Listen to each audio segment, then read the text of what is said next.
What would happen in your life if you finally stop believing every thought your mind produces?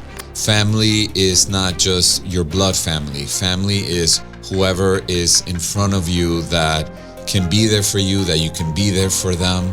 Because envy is a human emotion that sometimes we prefer to hide, not to talk about it. You don't want to say to people, sometimes I feel envious. Abundance to me is feeling like I don't need anything. Silence. Silence as clarity. Silence as consciousness. Cut to Ismael when I moved to LA after I started working in production. I'll never forget, I was in Normandy having wine with Brad Pitt. We were shooting him for these. Oh my God. No. There's never an ending. So there's never a sad ending or a happy ending. It's just where we stop looking. On YouTube, Ismael Cala, you will find This it. is going to be your most watched episode ever. Okay, it's done. Yeah. Hecho está. The Abundance Revolution with Ismael Cala. The Abundance Revolution begins now. Welcome everyone. Welcome my friends of the world to the Abundance Revolution. I am your host, Ismael Cala, and today we're going to talk about something rare, something uncomfortable, something almost rebellious in a world addicted to noise. Silence. Not silence as absence, not silence as repression, not silence as weakness, but silence as power. Silence as clarity, silence as consciousness, silence as the doorway to abundance, because sometimes abundance does not arrive when we say more. Sometimes it arrives when we finally stop listening to the voice inside us that never stops talking, that voice that compares, that voice that judges, that voice that rehearses conversations that never happen, that voice that tells us we are late, behind, not enough, too much, too old, too broken, too far away. So today's guest built a method around one of the most provocative invitations in personal development. And it's called, this is amazing, and he's my friend, the shut the fuck up method. Wow. But parents, it has a version for children, and I love it because this is like PG-13, no, or more, or rated R in the movies, and this is for all ages. Rated G. Yes, yes. And he's Jorge Pérez. Jorge, how are you? I'm fantastic. So happy to be with you. I'm extremely... Words can't even begin to describe it. Wow. I'm very happy. We did the Spanish hour-long conversation for La Revolución de la Abundancia, which is the Abundance Revolution in Spanish, my native language, for all of you who are discovering Ismael in the English global spectrum. And Jorge and I are very good friends. I really admire him and I love him dearly. And I believe that this message is really important. And beneath that disruptive acronym, there is a profound spiritual question. What would happen in your life if you finally stop believing every thought your mind produces?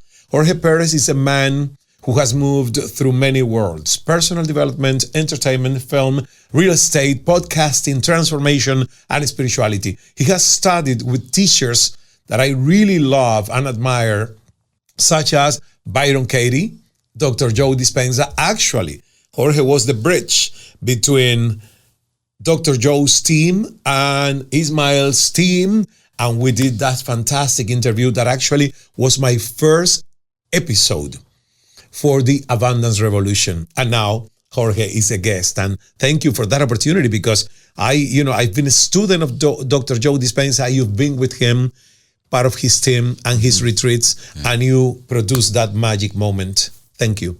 Yeah, it was like putting two of my favorite people in the whole world together. So it was pure joy. And he loved it. He loved it. He was so happy. Well, we first did the IG Live, And right away. Oh, that's true. Yeah. First, it was an Instagram live promoting. That was your test. Yes, that was my test, and I passed. Oh my God!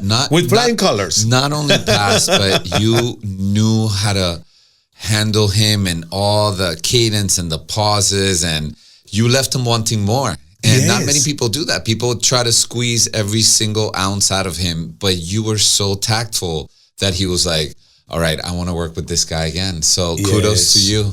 And actually, thank you. And actually, the same happened during the interview, because remember that we had only an hour. Yeah. You know, a window of opportunity with him. Yeah. The day that he was starting the retreat here at Marco Island in Florida.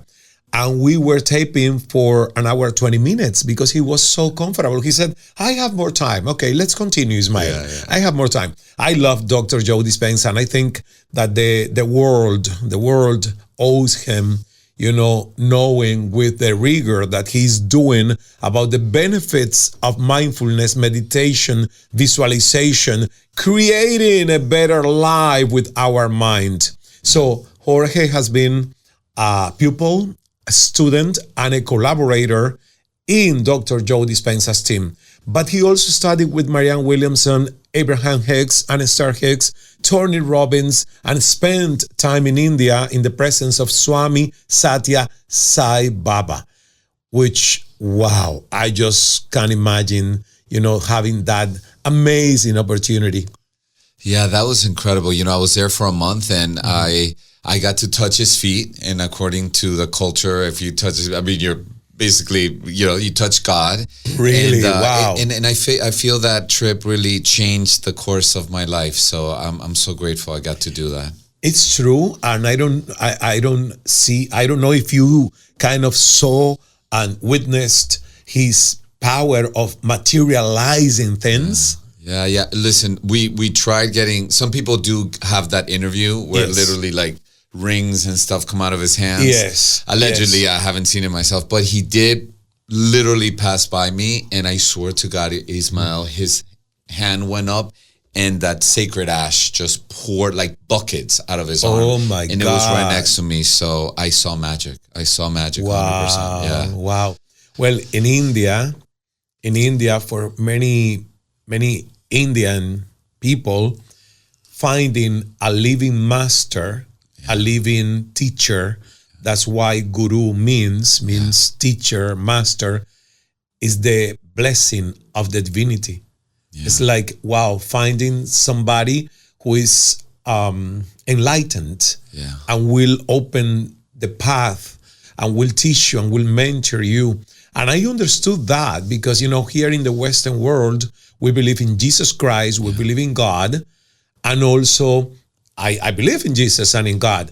But it's really nice and powerful when you find another human that is many steps ahead and above you in the evolution of the soul, no? Yeah, that kind of consciousness, that presence. And when I spend time with you, I feel that you're one of them. Like, thank you. You have this way of your energy alchemizes spaces in such a natural and fun and light way that it's such a joy. Wow. You're one of, wow. You're just like Thank you so much. Do you even think that about me, even if I'm wearing something that is not supposed to be a human necklace, but just like a handler for a cell phone? Yeah. I found this in my closet today, and I said, wow, I want something for my neck, but it cannot be long. Right. It has to be short. And I put it, and I wasn't sure. And then I came to Bruno, and I said, Bruno, how do I look? And Bruno said, get that off your neck. You look like a dog. This is not for a human. This is to carry a cell phone. And I said, I'm not going to get it off. I like it. I think it's unique. I think it works with the shirt.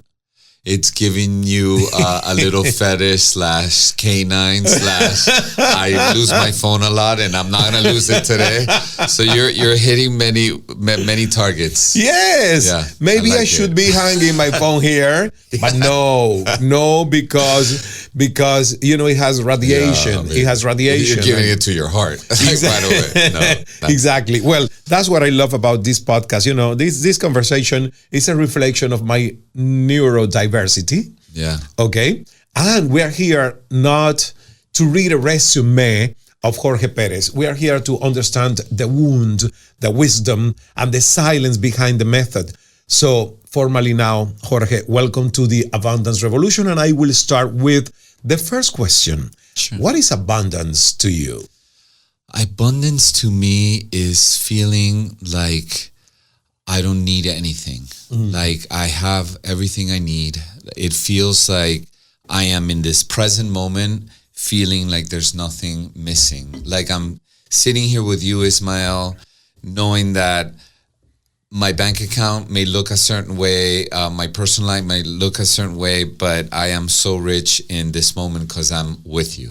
That's true. Yeah. And actually, you are like that because, your presence when we met, I felt your presence 100% with me. And I didn't need days or weeks or thought processing to open the gates of my heart and my mind to say, I want to be his friend and I want him to be my friend. So it's with presence that abundance of presence that we really get these results. Yeah. And it's amazing. And actually, I agree, you have that because one of the forms of abundance for human beings is relational capital. Yeah. Relational capital. And you have, my friend, an amazing way of having friends and allies in both worlds, in Spanish and in English. It's not that easy to achieve that. Yeah.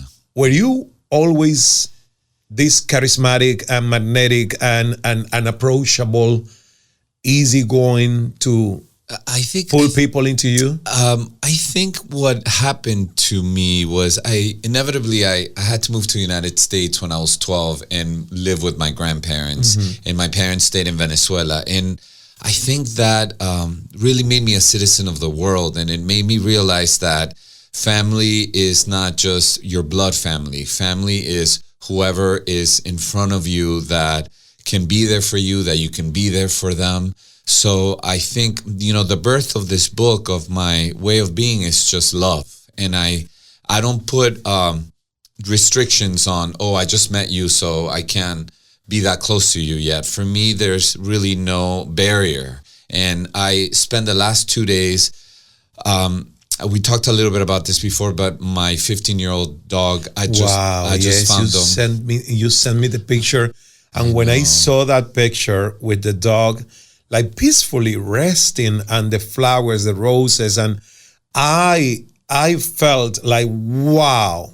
Yeah. Because, it's amazing the connection that we humans have with these little angels with no judgment. No judgment. It's a better love. Yeah, it's a better love. Wow, I'm so sorry. Thank you. And I found them dead 2 days ago in my house, and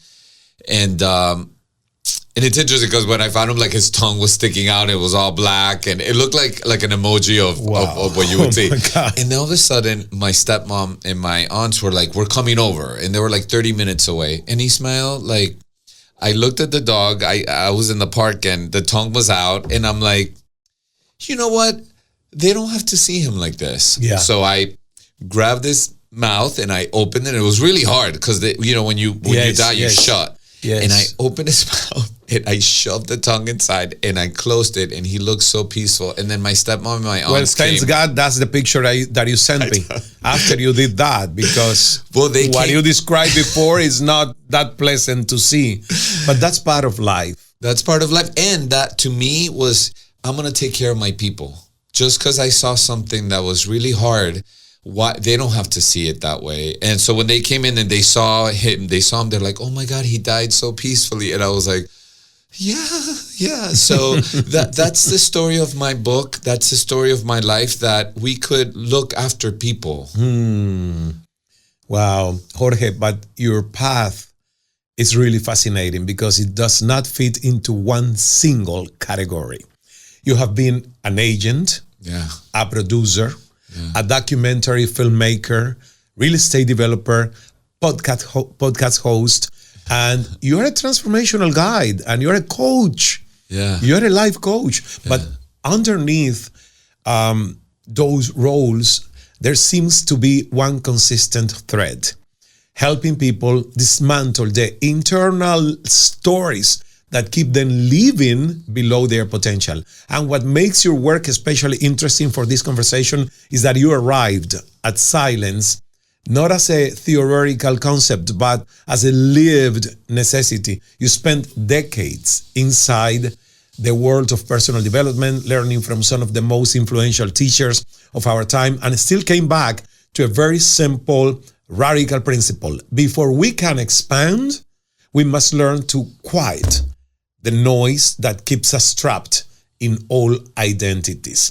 So tell me a little bit before getting to the book. This is an amazing book, and Jorge is, one of the authors on top of my list who embodies the message and the passion for the book.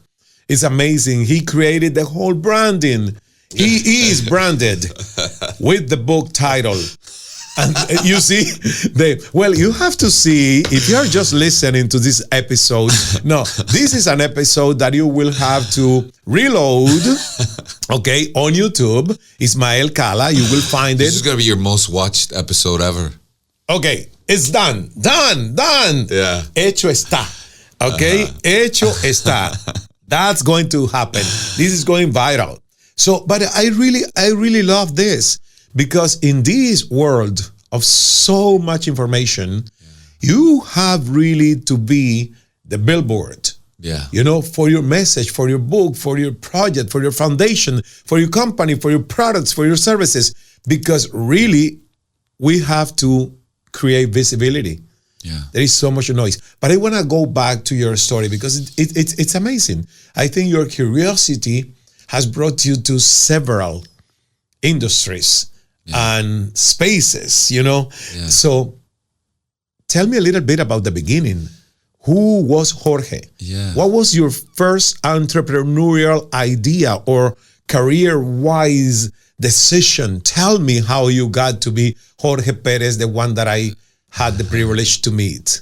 The earliest memory that I have is that I wanted to be in Hollywood. I wanted to be in entertainment. I think growing up in Venezuela, we so much idolize American culture, right? As I'm sure in Cuba, everywhere in the world, I think we idolize the culture. And I remember when I finally moved to Miami, and then I'll never forget, I was 18 in our grad night where all the seniors go to Disney World. I remember I saw this poster of Brad Pitt in this movie called Meet Joe Black. And I remember seeing the poster, and I might have been under, some sort of alternate substance or not. I remember I saw it and something clicked to me, Ismael. I was like, that's where I'm going to go. I'm going to work here. I'm going to live there. This is where my mission in life has to go. And do you see yourself in that reflection of Brad Pitt? That you could be him? Because actually, you're white, you are kind of blonde as him, you have green or blue eyes. So actually the reflection was not that off. Not that off. And you are handsome as Brad Pitt. So I was like, that's me. That's me. And that's me. Sometimes we think about, is it free will or is it predestined, right? And something in me just said, that's my destiny. And cut to Ismael, when I moved to LA after I started working in production, I'll never forget. I was in Normandy having wine with Brad Pitt. We were shooting him for these. Oh my God. No. This. Wow. You see? No, I'm telling you. You see, that's the things that magic produces in human lives. When we start believing in everything, everything is possible. We are not that far away. Maybe Brad Pitt today is just a poster of somebody living in Hollywood and being famous all over the world. But if I have the dare of saying, I could be him, I could be next to him, I could be in proximity with him. It's possible. It happens. It's possible. 100%. This is amazing. This is a gift that you're giving us for the people watching and listening to this podcast, because the Abundance Revolution has this purpose. Make people believe that everything is possible. Abundance is not only money. Money is part of the spectrum of abundance for a human being, but abundance is give volume to your imagination. You know, you can imagine be something that you are not today. You can imagine to be in the proximity of somebody who is just a poster, or, you know, like a billboard on a road, and you think, oh my God, I'm not that person. I'm not at the level of success or fame or wealth of that person. Yes, maybe now, but you could get there. How long? I just wanna measure your capacity to visualize and to manifest things. How long it took you since you decided, you know, Brad Pitt, wow, I want that, until you were having a moment with him? Okay, I can give you that. So I know that billboard that I saw, I know I was 18 years old, 100%. Okay. And I know that I was 30 when I was having that drink with Brad. Okay, so that's 12 years. 12 years. Yeah, 12 years. That's nothing. Years. Yeah, 12 years. That's nothing. Yeah. Wow. And being in such a different world, right? And I think the one thing that you know, I've had obviously friends in Los Angeles that are directors and people that have worked with celebrities that, and I never had this issue. They would be like, but if you're in a room with Brad Pitt or Jennifer Lopez or Ricky Martin, like, don't you think that you're not good enough to talk to them? And I'm like, I can talk to anybody. Wow. I mean, everybody. My dad used to always say that true class is to be able to walk into a room and make anyone in that room feel like a star. Exactly. And of course, making a star feel like a star, it tends to be a little easier than making maybe the janitor feel like a star. But I actually like more making the janitor feel like a star because it makes me, especially being Latino, when I find myself in non-Latino environments and they see me and I in my mind, I want to make them feel like it's possible. Everything is possible. I love it. You know what? I feel like you. Sometimes I respect more my gardeners here at Gala Center than some other people with titles, university titles and whatever, you know, because accolades, because I see in them what I see myself, the passion for the garden, the passion for creating beauty, and taking care every single day, even under harsh conditions and the sun and the rain. So for me, that's a star. Yeah. And I respect that. Wow. Let's continue with your story. Because everything has a why, and everything has brought you to wanting to write this book, and the second is ready. So we'll talk about that later. But tell me, so after that, you came to Hollywood. Yeah, so I came to Hollywood and I started producing photo shoots for big celebrities like Ricky Martin and Jennifer Lopez and Brad Pitt and Gwyneth Paltrow, all of them. Okay, did you sleep with one of them or many? I slept with a couple, but I am not saying any names because I did write a book called The Shut the Fuck Up Method.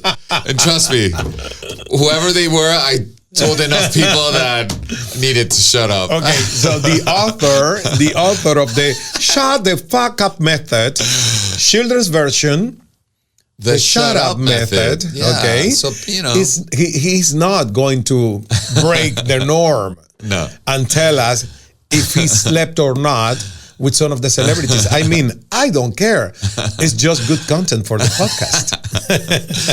I had a lot of fun there. So what I think was all meant to be was that, you know, before moving to Los Angeles, I'll never forget it. I was living in New York and all my friends were like, oh my God, LA is so fake. Good luck. You'll be back in 4 months. And Ismael, I remember that I told myself, thank you for sharing, but that's not going to be my experience. I made a decision. And what's the first thing I did when I moved to LA? I joined the Kabbalah Center. Wow. Because I knew that I wanted to be with like-minded people. Yes. So I started immersing myself in the personal development world, whether it was Landmark, Kabbalah, A Course in Miracles. And I have to admit, LA is a place that inevitably forces you to really connect with the material ego, right? Because it's just the hub where the whole world comes to like, I'm going to make it big. I'm going to prove everyone in high school that I'm not a loser. I'm going to prove that my talent is good enough. And it becomes this rat race of, you're seeing that friend of yours in that acting class. He's on a Netflix show. And you're like, why am I not on a Netflix show? So in addition to... It's so funny because today, my mentoring session for our community, and Jorge is a coach. Yeah. He's a coach. Thank you, my friend. And I just finished doing your Kala method, and it's wonderful. Thank and it's you. so fun.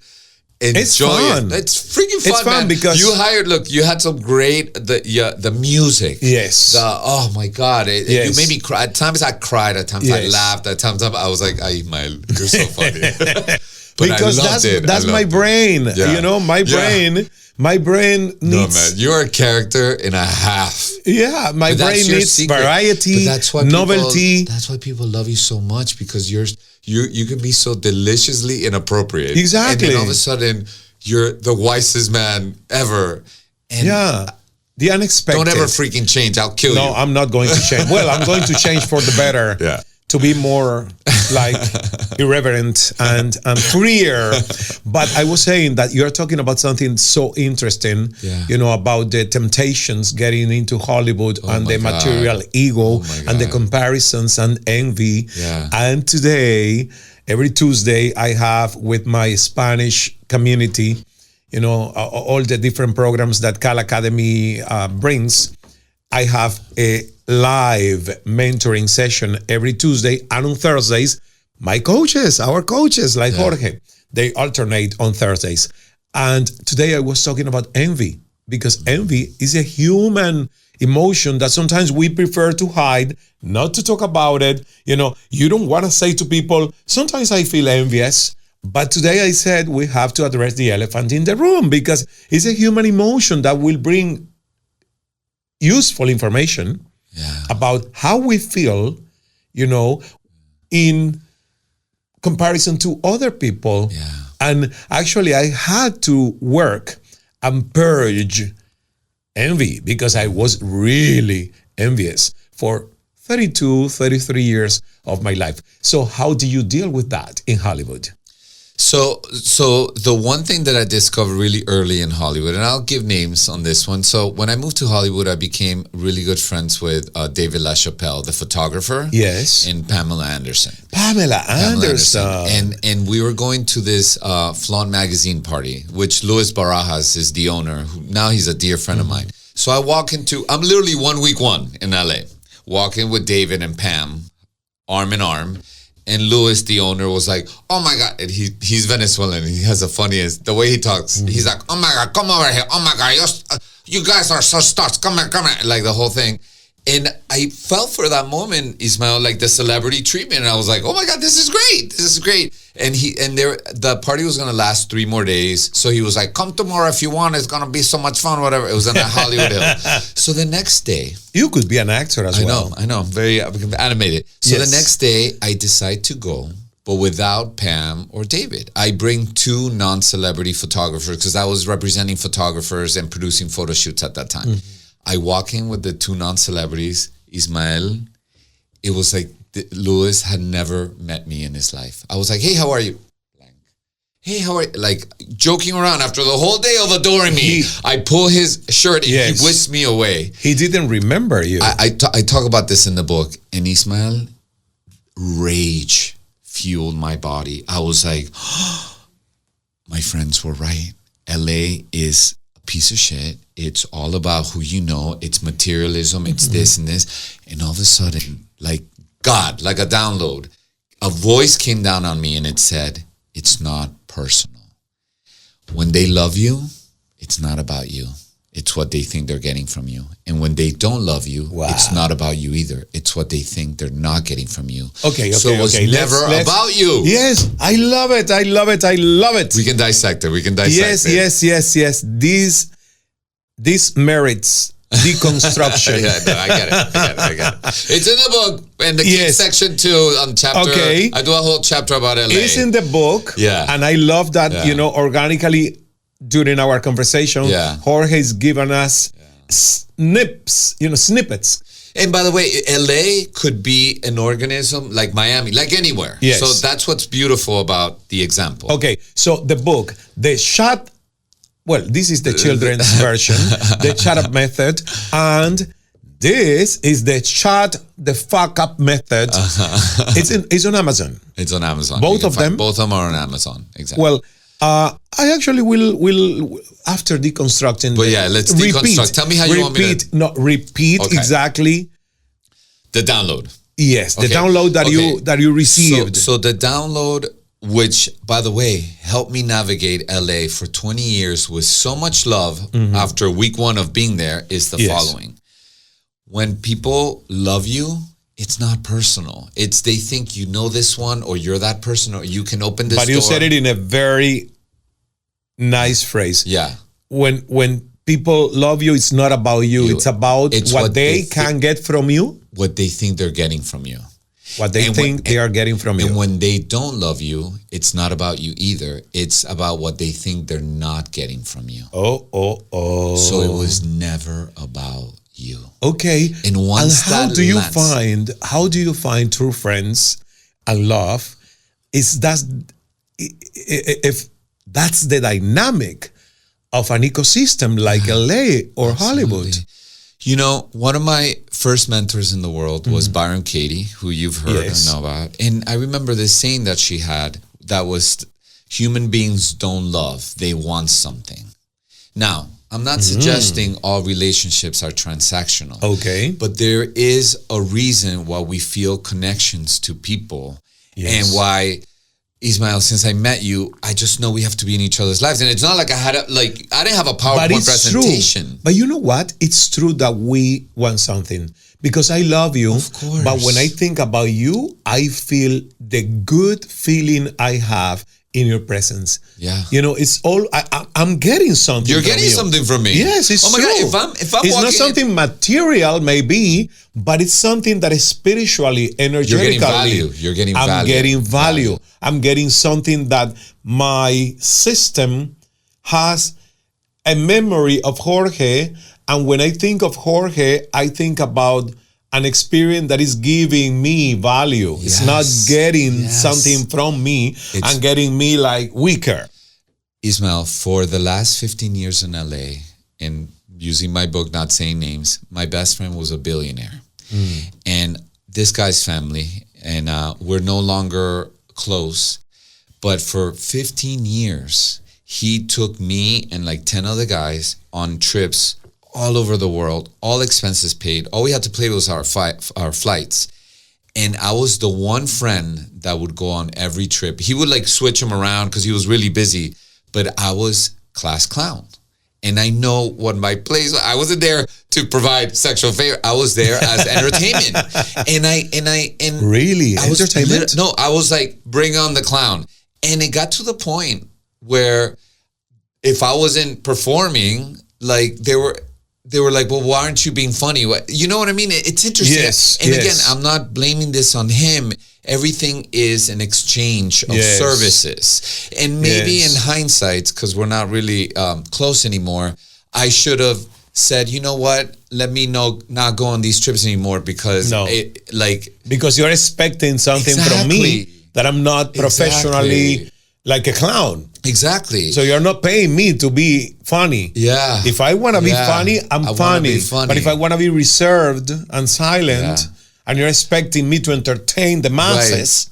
Right. Exactly. And it was such a beautiful lesson for me and for him and my own humanity and me saying, wow, I should have said no a long time ago. But I kept going because the trips were so great. And again, not to like go heavy on myself because I'm human, right? Like personal self-grace is the number one thing we need to have with each other, right? For ourselves. Personal self-grace. And be like, it's okay. Wow, this is a master class. Yeah. I love it. I love it.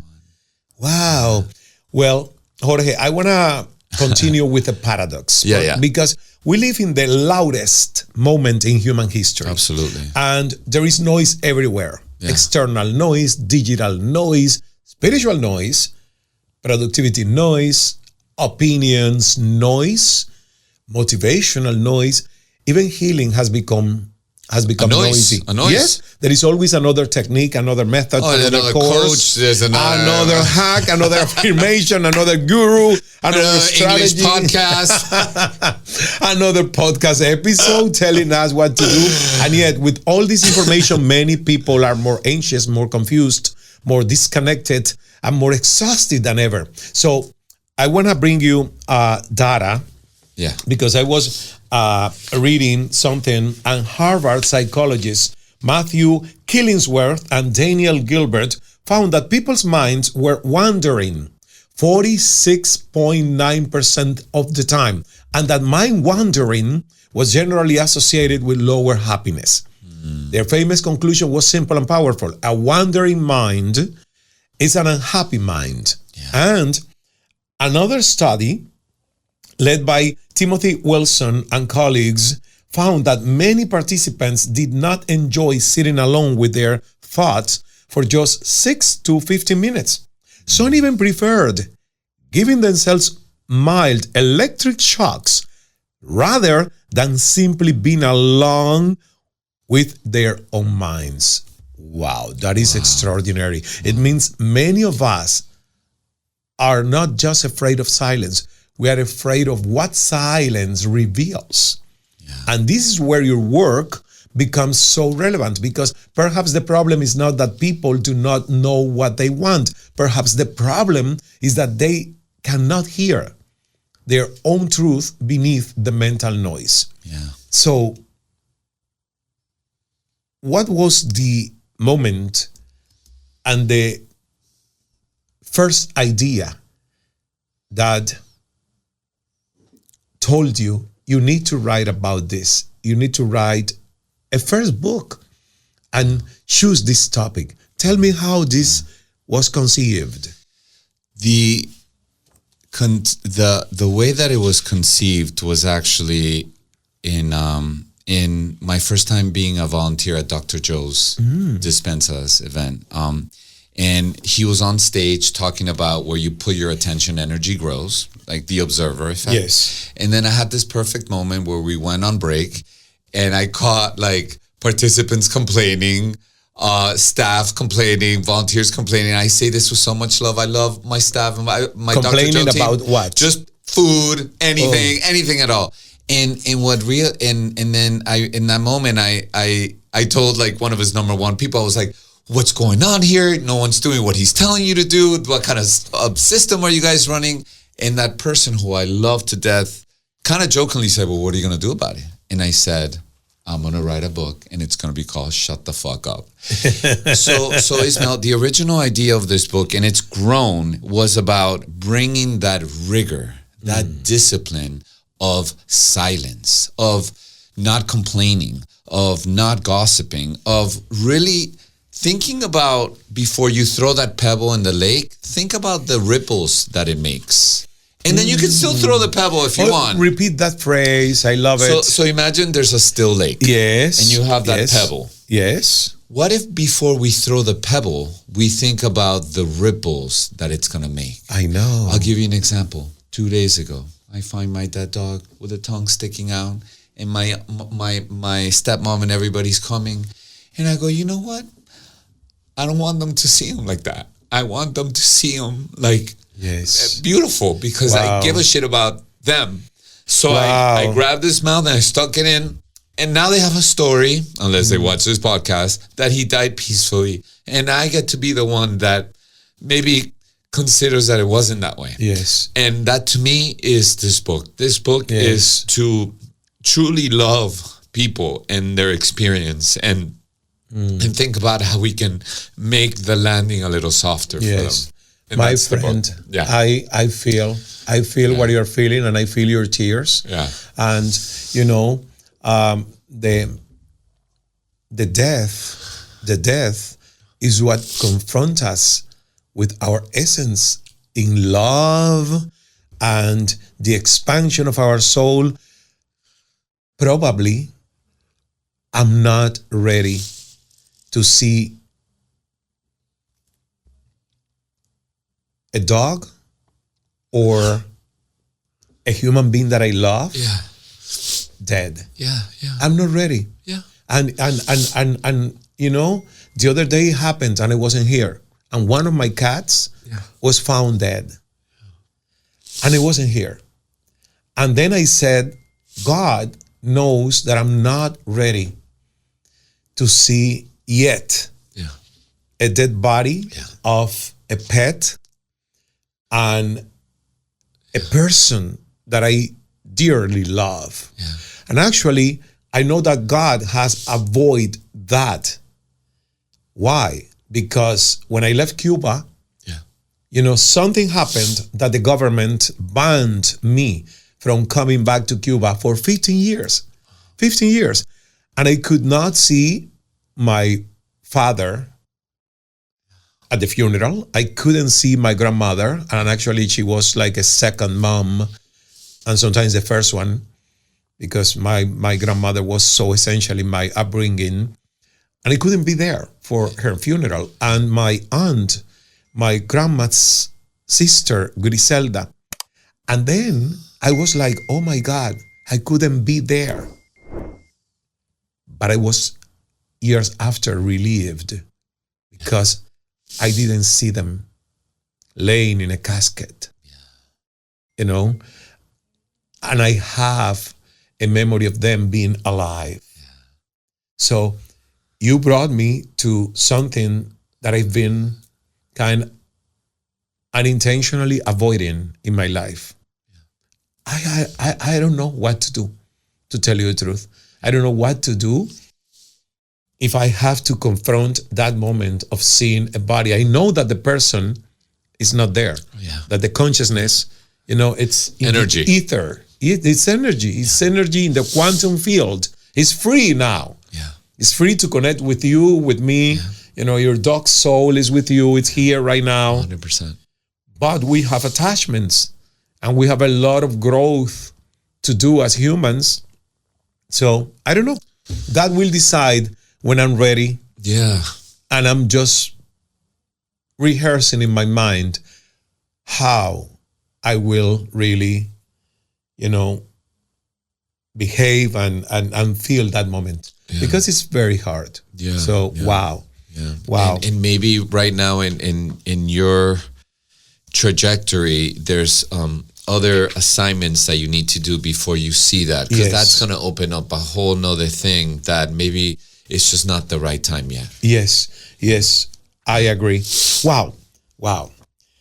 That's why I love these conversations, because it's a thread that it's been. Yeah. And thank you for opening the space for that, because I'm in the thick of it, and I do realize that it's an expansion. I almost feel like my dog, after 15 years, he was like, all right, you're ready for your next one. You're ready for your next growth. And the fact that, listen, I always had this fear that I would have to take him to get put down. And he was so graceful that he didn't have me do that he just left. So it's a lot of beautiful processing. Yes. Yeah. Wow. Your book is a book not to entertain people. It's a book to train minds. Yeah. Although it's very entertaining. I used to do a lot of stand-up comedy, if you can believe it or not. So a lot of people have read the book, and the audiobook is on Audible, and they're like, dude, I was at the gym listening to it. I was cracking up because I do bring I do love humor. I'm like you. You have kind of that. You have that kind of powerful combination of education and entertainment as Mel Robbins. Yeah. To tell you the truth, like when I listen to you, I kind of in the back of my mind, I'm listening to Mel Robbins because she does that, and that's why she's very, very successful. Yeah. Because she trains while she entertains. Yeah. And you are doing it, my friend. Yeah. And you will be huge because you have that, and you have the drive, and you have the genuine intention of helping people to be better. Yeah. You know, and you are doing it in a very, very humble position of I don't have all the answers and seeking the answers with you. Yeah. I love that. So let's talk about things that you mention on the table of contents on your book. For instance, what is you control the narrative? Yeah. What do you mean when you tell people you control the narrative? Yeah. So somebody walks into the room and they say, "Oh my God, Ismael, ¿cómo estás? Oh, I love you, love you, love you." And then they look at me and they go away. They don't say hi. And that part of me kicks in and goes, wow, that person's stuck up. I'm not important, blah, blah, blah. I control the narrative. So what's the narrative that I use? They're probably in a rush. I don't know what's going on in their personal life. Getting Ismael's attention was the target mission of the moment. I don't know what diagnosis their parents just got, what they have.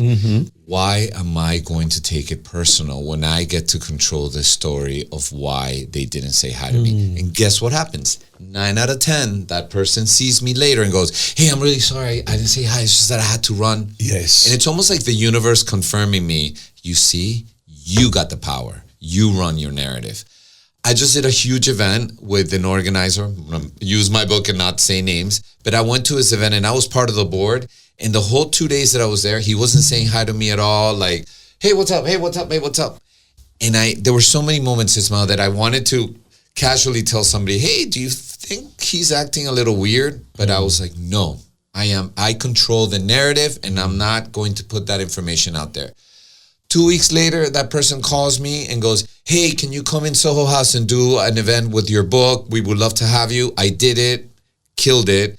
The next day, he's like, "I heard you were a star. Thank you so much." Again, I control the narrative. That's true. I didn't go around and start telling people, "Do you think he's acting weird?" And then all of a sudden, now I'm spreading that he's weird with me. Exactly. And then somebody might go, "Oh yeah, he wasn't that nice to Jorge." No.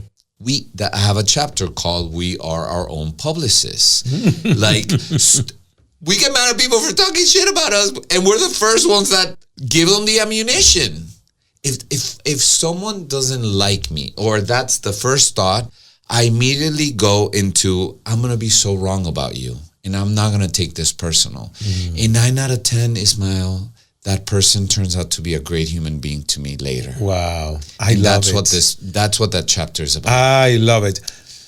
And how do you process and pass to a new chapter when you do everything in your power to be liked by somebody, but for a reason that you don't know, they don't like you, because that will happen, Jorge. Of course. That will happen. You know, for so many years, I wanted to talk to everybody. I wanted to please everybody. I wanted to be kind of a golden coin that everybody would love to have. And, you know, like, no, that's impossible. Sometimes you are you, and just by the fact that you are you, defending your authenticity, some people will not like you. Yeah. So what do you do to control the narrative? You know, it's funny. Byron Katie she would always say, if I had one prayer, it would be, "God, spare me from the desire of seeking love, approval, and appreciation. Amen." Let's repeat that. If I had one... God, if I had one prayer, it would be, "God, spare me from the desire of seeking love, approval, and appreciation. Amen." Wow. Dr. Joe would always joke around too and be like, and I can do a great Dr. Joe impression. He would go, "Well, here's the thing. I don't know why some people just don't like me, and I'm okay with that. It's like, oh God, it's like if I have to try to make everyone like me, forget it. It's hopeless." this. Oh my God. So you need to do stand up. I do stand up. Comedy. I got into but this. Now you can merge with the training part, not only the entertaining part, doing stand up, but you have the talent to do this. I want to study that with you. Let's do it. Oh, I used to write all my friends' sets. Yes. My comedian friends, I would write all their sets. Really? Yeah, I'm going to tell you a quick one. You have to help me. I'll help you. So I had this friend, and she's a gorgeous Argentinian woman, right? And she would always be like, the World Cup is happening and I want to make a joke of the World Cup, but I don't know what to do. Gorgeous, thick Argentinian accent. I was like, all right, what do we do? Okay, I got it. When you get up on stage, first thing you tell the audience is like, are you guys watching the World Cup? Yeah. Oh, yeah. You love it? Yeah. It's so stressful, right? People go, yeah. I'm watching and I'm like, I want to fuck that one. Not that one. Not that one. I want to fuck them all. Wow. That's a nice breaker. And what? Kill it. Yes. Kill it. Because comedy is two things. Yes. And this is what I teach my students when I would do. Comedy is surprise or relatability. That's how comedy is. When you laugh, it's a reaction of being surprised or relatability. Meaning, I was taking you one way here. She was talking about stressful. The last thing you thought she was stressing out because she wanted to sleep with all the players. Exactly. Or the relatability, like talking about my mom. Yes. And you seeing, oh my God, that's my mom, that's my sister, that's me. So stories, when people talk about their families, that's all. That turns into funny because we can all relate. And do you study this? I studied because I watched a lot of comedy. I never really took a professional comedy class. You didn't even... I did improvisation. But you didn't even take like an improv class? I took improv. Oh, okay. No, I took improv. So you had some training. No. Yeah, I did like the groundlings, which is all the people from Saturday Night Live. I always wanted to do that. Oh, I recommend improv to everybody. Please, and you have to tell me. And I know where there's a good one in Miami. In Miami? In Miami. There is just for funnies. It's in Coral Gables. Really? Yeah. I'm going to be honest. I'm better at stand-up than improv. Improv, for some reason, it's more, it's scarier for me. I don't know why, because you're supporting other people. Stand-up for me is like, I'm doing a monologue. I'm having fun with you. Yes. But improv, you have to, it's a great skill to learn. Yes. But to me, it's a little trickier. But I recommend improv. But it gives you self-confidence. Self-confidence. It helps you to listen. Exactly. Because if you and I walk into a scene and we both walk in, and all of a sudden you want to make a story that I'm your partner, and all of a sudden I'm like, Dad, I hate being here. You have to your idea goes out the window. Oh wow. You have to follow me, and you're like, Timmy, I told your mom we were gonna be here for 5 minutes, and we have to. And if you didn't pay attention that I made you my dad, and you want to make me your partner, se acabó. Wow. Se acabó. So it trains you to listen. Spanish came back. Yeah. Spanish came back. It's interesting because you are perfectly bilingual. Yeah. I love your Spanish and I love your English. Yeah. And it's amazing. How old were you when you got to the US and started learning? Well, the thing is, like, I was born in Venezuela, but I literally came here when I was 3 months. I was baptized here. My grandparents lived here, so we would go back and forth. Okay, so that's how your I mean, the diction and pronunciation and accent, it's like native. It's native, Native American. You know that I'm paying now. Native, like Zulu. Native. Well, American is not the right word because we are all Americans from Alaska and to the Patagonia. Of course. So native American English, accent, native English. American dialect. American dialect. Yeah. Actually, and I'm telling these people because, I believe in myself and I believe in where I see myself going in English. And I'm paying a beautiful, amazing coach that is helping me. You sound great. But I sound great, but I believe in excellence. Okay.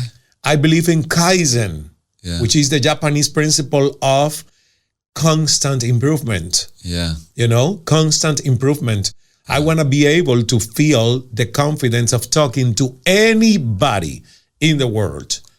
Donald Trump, Oprah Winfrey, Bill Gates, whoever you can imagine, and feel to their level, And that has a lot to do with the confidence that you have in your vocabulary and the use of a language. Yeah. And I want to be at that level. I know that I am. Yeah.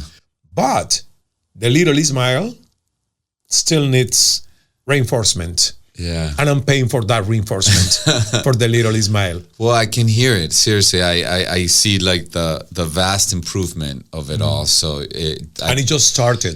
So believe me, in 3, 4, 5, 6 months, I know that the compound effect of all that training will pay off. Even more visible. Yeah. Okay. And you did it with the Cuban accent. You have a perfect neutral Spanish. And the Cuban accent, it's a thick accent. Yeah, it is. You don't have it. So it is. So remind yourself that you've done it before, so you can do it again. I can do it in English as well. And then when I feel totally good in English, I will start Portuguese. There you go. I will start Portuguese and then Italian. Wow. Because it's amazing when you don't need the artificial intelligence to switch from one language to the next one. I really admire polyglots. Is that the word in English? Yeah. Because it's políglotas. Políglotas, yeah. En español, polyglots? Yeah. Okay. I believe that. Okay, so Jorge. Yeah. Tell us where people can find the book. So it's on Amazon. Yes. And it's been a bestseller now for a while, both English and Spanish. Congratulations. Both, the children's version, the Shut Up Method. But the children's version, it's relatively new. Yeah, I came up with it, like 6 months after I published it. Okay. I just don't advertise it. People find it, and I wanted to make it more available as you're a parent and you want to be out and about reading the book. And it's the exact same book. I just took the word fuck out of it. Yes. Exact same book. Exact same book. Yeah. Well, I love your blurb from Gabby Bernstein. Yeah. You know that I did a global meditation with her? Yeah. That was a big moment for me. And it was thanks to Deepak Chopra. Yeah. Deepak invited her and invited me and put us together. Yeah. Doing the meditation. She did it in English and I did it in Spanish simultaneously. And it was a wonderful experience. I really admire Gabby. I really would like to catch up with her. You I'll connect you. You are in contact with her? Yeah, I grew up with Gabby in New York when I used to live in New York. We had a lot of fun. And when I told her when I finished the book, I asked her, I was like, it would be such an honor to have you write a blurb. And she was like, 100%. Well, let's connect with her. Yeah, absolutely. She will remember me. Absolutely. I think so. Yeah. Okay, now we are going to flip the tortilla. Let's do it. Vamos a darle la vuelta a la tortilla. Okay, so let's flip the tortilla.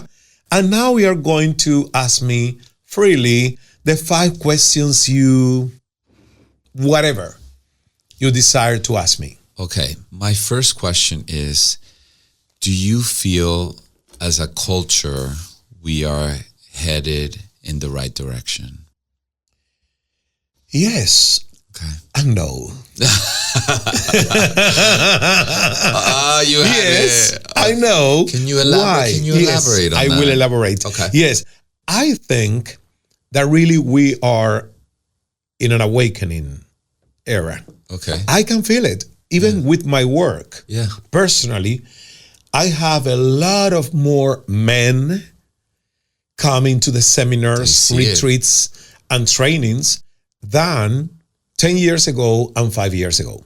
So for me, that's a proven signal that we are on the right path. That even men with the masking of that caricature of masculinity, are having breakthroughs. Yeah. And I'm having that realization that I need training. Yeah. I need reprogramming. I need to live from a different point of view and direction. And for me, that's a sign. Yeah. That's a sign how people today look at Dr. Joe's seminars. Yeah. They're sold out. They're full. Every single retreat that he's, announcing, that's a signal. Yeah.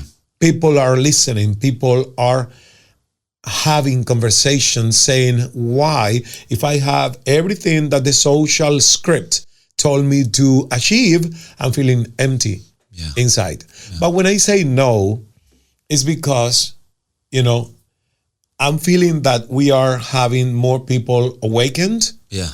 But I'm saying no because it must be a curse that where Jesus Christ was born, in the Holy Land, centuries and centuries has happened and passed, and we still cannot get the peace there, And for me, that's a no. For me, that's a symbol of no evolution. Israel and Palestine, taking sides will not make us being part of the solution. Yeah. Because there is a conflict. And there is a conflict where humans, in the name of a religion and in the name of a God, are not able to really find dialogue, consensus, or even just respect the differences and coexist peacefully. Yeah. And to tell you the truth, for me, Jorge, that's unacceptable. That's something that I really can't conceive. Yeah.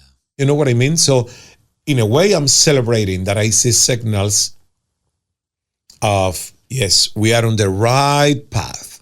A lot of more people, critical mass, are awakening. Yeah. So what is the no part then? The no part is that we still have leaders taking decisions from ego, right, not from their soul and divine mind. And what happened with that those leaders have the power to condemn countries, nations, because they have real influence in the world. Right. That's the no part for me. That's the no part. And yet, second question. Maybe, yes, second question. Okay, so following on the leader part, right? How do you think we should be maneuvering the political conversations within our families and our culture? Because obviously we're feeling a great divisiveness in family. I experienced it in my own. What's the decor? How should that be handled, do you feel? Well, actually, that's a great question, because politics has been reserved for a certain archetype of people seeking public power, So I think we should all embrace politics, not be apathetic is the word, no? Mm-hmm. Yeah. Like creating apathy around politics or evading politics. I was one that said, I have nothing to do with politics. Right. I came from a dictatorship in Cuba. I don't want anything related to politics. And then I changed my mind, because I said, if you as a leader, as a consciousness leader, as a thought leader, are telling people to get away from politics, so we are creating the vacuum, the void for those kind of people who really are seeking power to manipulate others. We should exercise the responsibility, if we have the opportunity, to run for Congress and to be a minister. Because, politics is not for people who are not successful in the private sector. Right. Politics should be for people also successful in their private lives. So that's why I really believe that, as Mahatma Gandhi said, I want to be the change that I want to see in the world. And I'm telling you this with the responsibility. I've never thought about being president of Cuba, for instance. And we talked about it the other night. Yes, I talked about it because a guy, young guy from Cuba, from Havana, he was 25 years old. In 2015, when I was still the anchor of the prime time of that successful show, Cala, on CNN en Español, he wrote me on Facebook and he said, one day I will be so happy if I see Ismael Cala as president of Cuba. And I was laughing and I said, wow. But then he elaborated and he made me cry, and then he changed my mind about the responsibility that we have of embracing politics. Yeah. Because if we don't vote, if we don't choose, if we don't say, I'm available, then you don't have arguments to complain and to judge because you didn't do anything. Right. People don't vote, people don't participate sometimes, and people having the opportunity to do a better job running a country, they prefer to say no and not to suffer the scrutiny, and the sacrifices that you have to make to do something like that. So thank you for the question. Okay. Following up on that, we're seeing, obviously, you're Cuban, I'm part Cuban, and then I'm Venezuelan. So I've been hit by communism twice. What's your part Cuban? My grandfather. From the waist up or from the waist down? From the waist down and the waist up. From all. Your grandparents? My grandfather was Cuban. Your grandfather? From my dad's dad. Oh, okay. My dad's dad. From Pinar del Rio. So, let's not talk about Pinareños and Pinar del Rio. There are many jokes. No jokes. There are so many jokes about that population of Cuba, but that's for another episode. Yeah, exactly. Okay. So we're seeing, obviously, what's happening with Venezuela. The kind of Maduro was taken out, and then obviously we have the kind of a not exact mimic, but similar trajectory with Iran and now Cuba. What are your thoughts on the progression of that strategy? Do you think that's okay for both Venezuela and Cuba? For let's say for Cuba, and Venice. I'm so happy. Yeah, so happy with the intervention. Yeah, about capturing Maduro. Yeah, and opening a new chain of events. I don't know what's the plan. Yeah, I don't know. I don't work with Marco Rubio.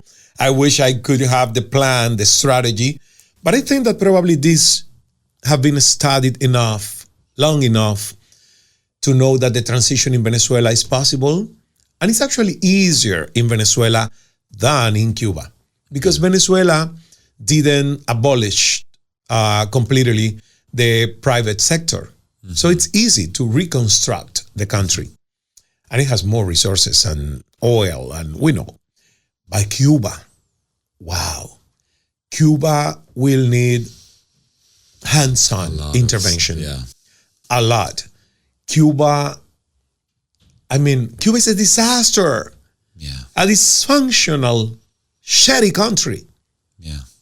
And it's painful for me because I know the potential that my people have. I know the potential that beautiful island has. I know the unexpressed and repressed potential of that island. And to tell you the truth, I don't see how Cuba on its own could really flourish. Yeah. Why? Because there is a virus. Communism is a virus installed, inoculated in the minds of generations of Cubans living there in a scarcity, in apathy.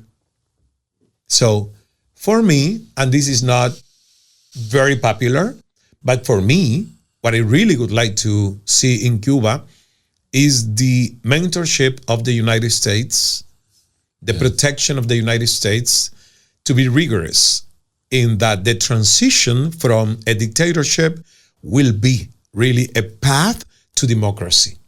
Yeah. Even with my friends, I said, what about Cuba being a new Puerto Rico? Yeah. Yeah, because we want to be independent. We want to be independent. Yes, Puerto Ricans want to be independent. But why the movement hasn't succeeded? Because they know that they have benefits. Yeah. Okay? So let's be realistic. And Cuba,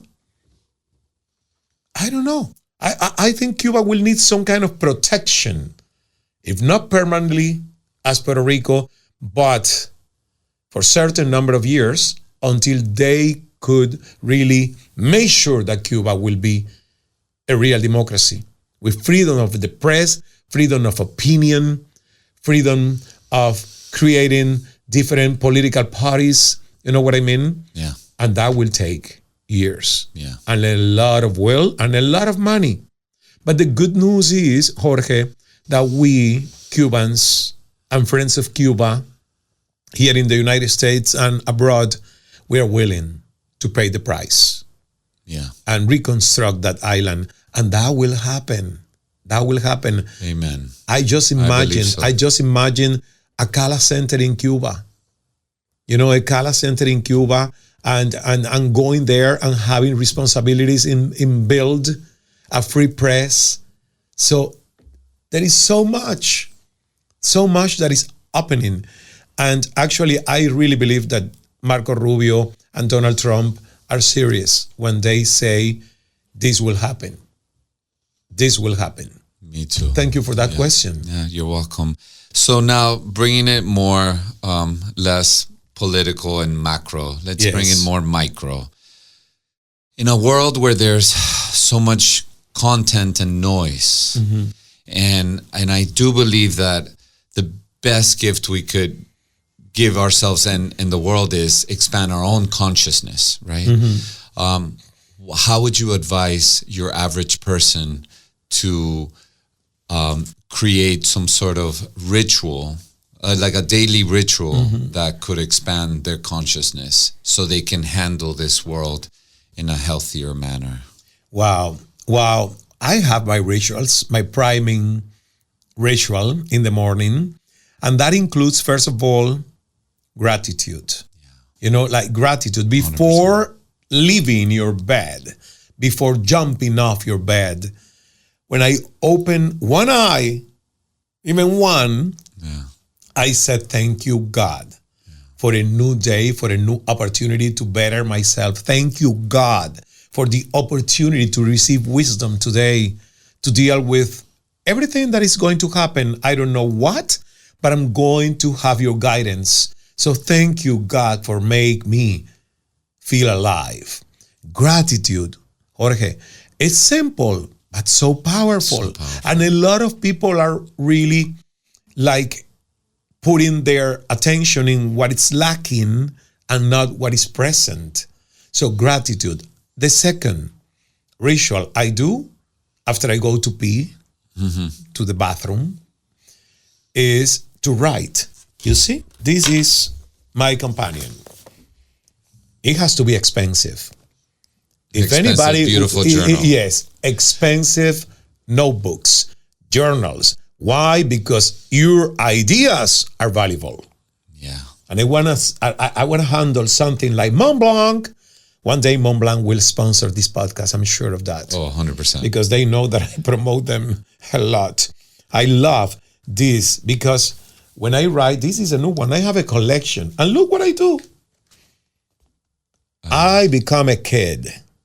You know, I don't only write words. No. I draw. I use my imagination. This is my private jet. I love it. Before it leaves in a hangar, you know, it has to... Next level jet. Yes. It has to live in my head. Mind, yeah. If you hold it in your head, you will hold it in your hands. Yeah. So, vómito de la mañana, the morning vomit. I know that it doesn't sound really appealing, but it's like Julia Cameron's morning pages. But that's very feminine, that's very delicate, and not memorable. The morning... And everyone quits on that. It's a lot. I know. No, I've never met a person that's finished The Artist's Way in my whole life. Oh, you see? And I love that book. Julia, sorry about that. I love that book.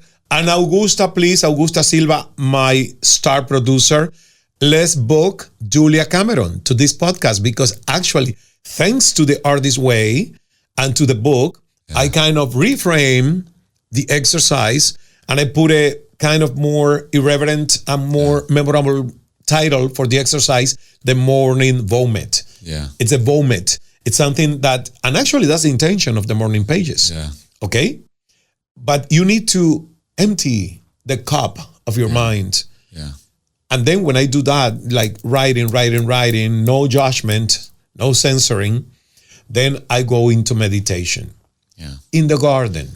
Yeah. In the garden. But if you don't live in a garden, like myself, I did it before when I lived on a 17th floor, in a balcony.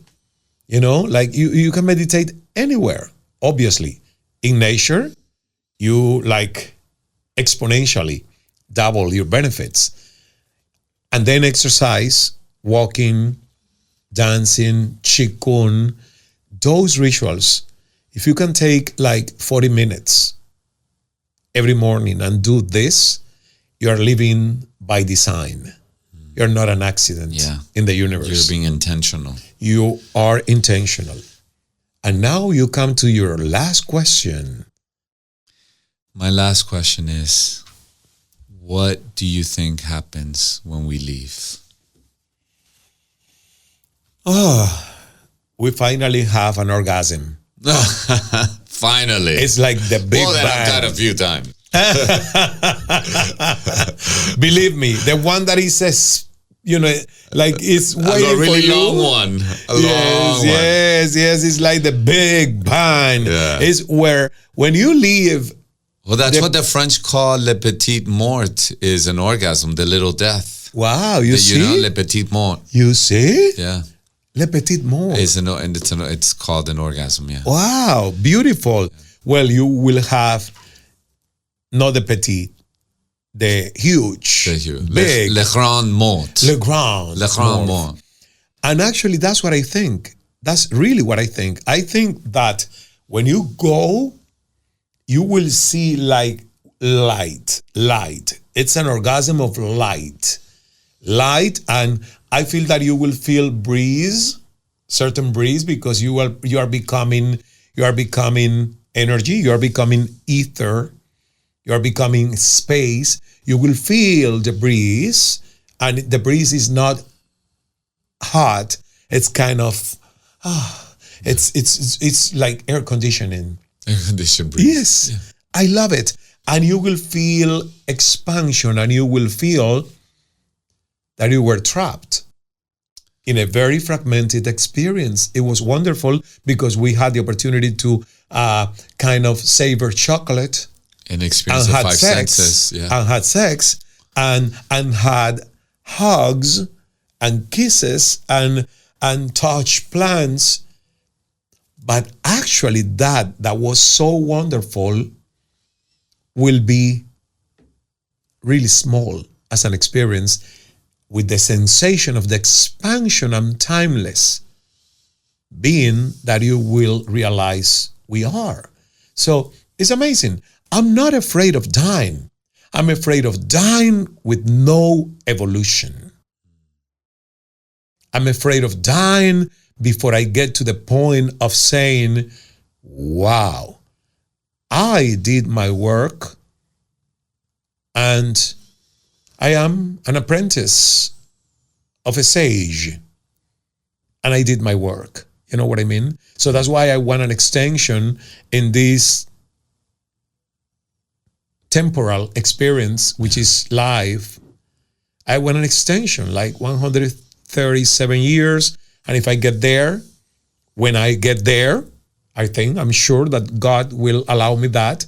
In good health, with good technology, yes, that's what I'm saying. There. That's what I'm saying. No, no. Yeah. If that's not what God has for me, yeah, I will ask for a peaceful departure, and the mind has power. Yeah. Okay? And that's kind of euthanasia. Yeah. I'm not against that. Yeah. Because life is a privilege. Yeah. But if you are using the privilege to expand yourself, to grow, what is not growing is dying. So if you are not using the privilege, I believe that you can say, God, I'm not willing to exercise my power. So allow me to departure. Yeah. It's Very profound. Yeah. This podcast, I have to tell you, this podcast is a collection. It's one piece of the collection of the Abundance Revolution. Thank you so much, Jorge. Thank you. I am so honored to be your friend and to have been your guest. And I needed this for my own healing, and I am so grateful to you. Thank you. Thank you for being my friend. Thank you. We have to bring Zane Asher, our friend from CNN International, beautiful human being. Wow, star professional, main anchor, one of the main anchors of CNN International, amazing. Host of One World on CNN. On CNN, yeah. My former house. Yeah. Thank you, Jorge. And remember, Jorge has these 2 books. It's the same book, 2 versions, one for adults and one for children. So the adult version is the original one, is the shut the fuck up method. And the shut up method is for children. So look for them, buy them on Amazon, because it's not only a good read, it's a manual. It's a manifesto. Yeah. It's a manifesto for a better living. And you have a new one. Tell us a little bit. The new one is called Get Out of the Movie. I love that title. Lights, Camera, Freedom. Ooh. And it's instead of action. Lights, camera, freedom. Camera, freedom. And it's what I did is I collapsed the analogy and metaphor of metaphysics and watching a movie. And the whole idea is, if we live life not thinking that we're the character or the actor, but the audience watching the movie, then we could create that space between us and our thoughts. Our thoughts are just passing by. They're clouds. We're the sky. Wonderful. We're having thoughts, and we start creating separation. So in the book, every chapter I bring movies like Titanic, Inception, even Pretty Woman. I talk about happy endings, and I say, listen, at the end of the day, if you would have kept seeing Pretty Woman, he rescues her. But if the movie kept going, they probably would have broken up. Maybe she would have gone back to her old job, and maybe his social life would have told him, why are you dating a prostitute? And they would have. So the ending is just where we stop looking. Yes. And there's never an ending. So there's never a sad ending or a happy ending. It's just where we stop looking. So the whole book it's really to bring people that are not too into personal development and bring people that are more into pop culture into these ways of thinking. Are you going to do the same for the second book? The entire branding? Yeah. Yes. Well, it's a sexy cover. Bruno's helping me get a big editorial. Yeah, good for Bruno. Yeah, and we'll see. It's going to be a good one. It's a good one. Bruno is a good agent. He's the best. So he will get you a very good, powerful publishing house. Jorge, thank you so much. It's been a delight to talk to you. And if you liked Jorge on the podcast, please say it on the comments. Say it on the comments. Write it. I would like more of Jorge. I would love to have more of Jorge. And I will bring Jorge back to the Abundance Revolution. If you liked this episode, please give me a good review, 5 stars. And 6. Yes, 6 diamonds. 6 stars. I love it. And actually, also share this episode with your friends, with your colleagues, with your family, because it's a good conversation. It's a really deep, powerful, entertaining, profound conversation. And this has had a lot of value. And actually, I feel it. I feel it that this conversation has added a lot of value to my life. Thank you so much, to mine Jorge. as well. Thank you, Ismael. Thank you. Social media. At Jorge Pérez Jr., like my dad. And my website is stfumethod.com. Perfect. Yeah. So thank you so much for listening. Thank you so much for watching the Abundance Revolution. And I see you on the next episode. Okay? And follow me in case that you are not doing so. Follow me on Instagram at Ismael Cala. Everywhere you can find me, Ismael Cala. But on X, former Twitter, it's only at Cala. Okay? So thank you so much. And good news. My new book, the first one in English, it's coming out July 14th. Yes. It's already on pre-order on Amazon.com, and it's called The Art of Listening to Yourself. Maybe you, if you are bilingual, maybe you read it in Spanish, El Arte de Escucharte, but now it's available for the entire world with global distribution thanks to Paulina Vieites, my agent, and to Inner Traditions, my publishing house. So The Art of Listening to Yourself is available for pre-order on Amazon.com. Get your copy. I'm going to buy it today. right now. Yes, please, Jorge. Thank you so much. And you have a lot of English-speaking friends, so you can promote my book. The Art of Listening to Yourself. Yes. Thank you so much. See you in the next episode. God is love. Let's the miracle manifest. Dios es amor. Hágase el milagro. Hecho está. See you. The Abundance Revolution with Ismail Kala continues.